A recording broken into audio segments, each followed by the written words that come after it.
Alors, la correction de cet exercice numéro 1 qui correspondait à l'heure asynchrone de la semaine 12.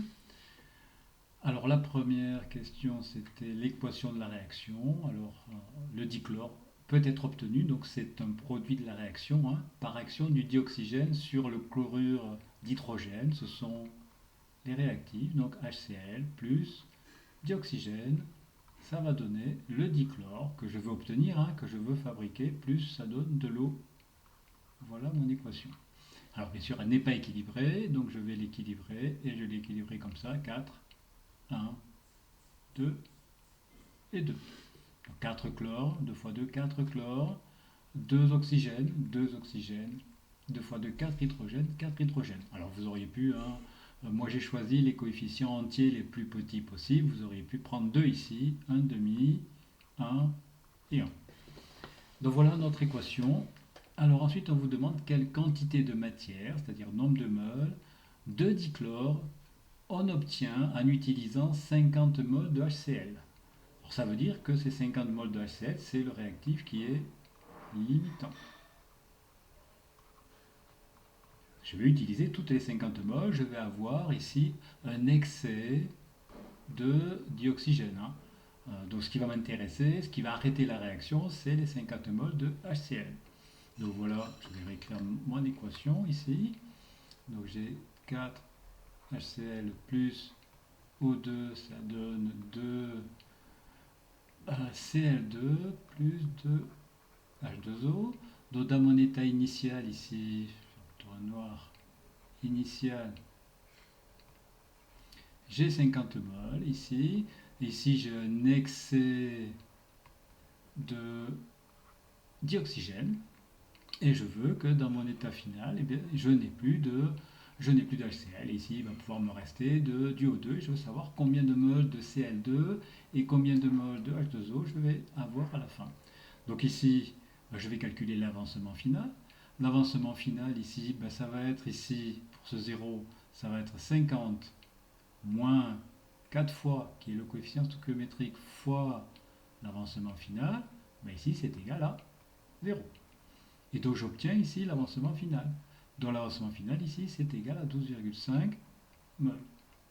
Donc ici, la quantité finale de Cl2, ça va être 0 plus 2, le coefficient stoichiométrique, multiplié par 12,5, ce qui est égal à 25 mol.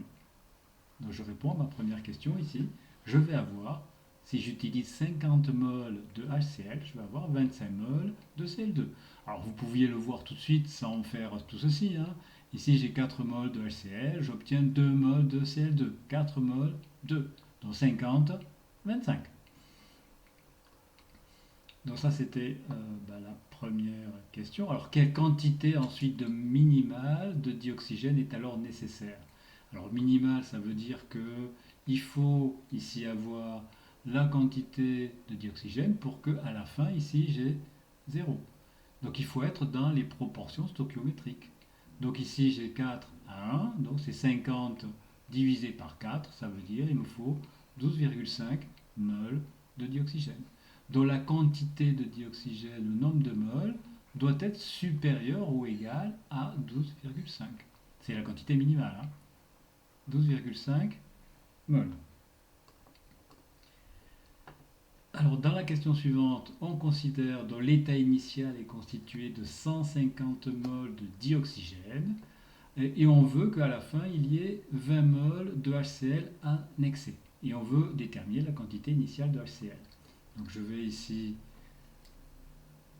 faire mon système. Donc ici je vais effacer ici.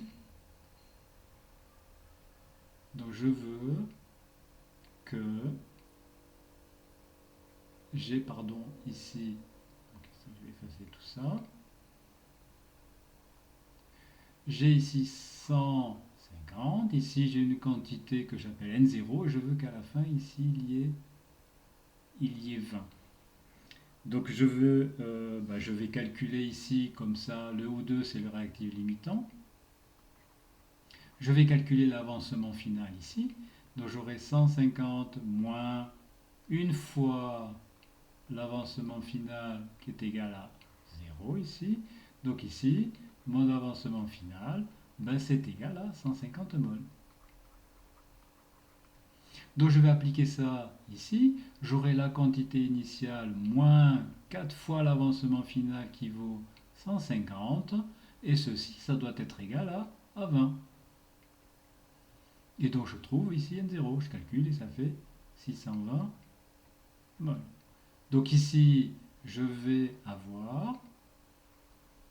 dois avoir 620 moles de HCl pour qu'il m'en reste 20 à la fin si j'utilise 150 moles de O2. Alors on me demande combien de Cl2 pardon, je vais obtenir. Donc ici ça va être 2 fois 150. Ça va être égal à 300 moles. J'obtiens 300 moles de Cl2. Et la dernière question, on me demande le volume de ce Cl2 que l'on obtient.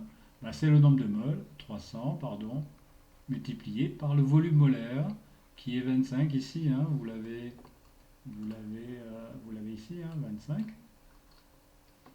Et donc vous trouvez ici, ça fait 7500 litres.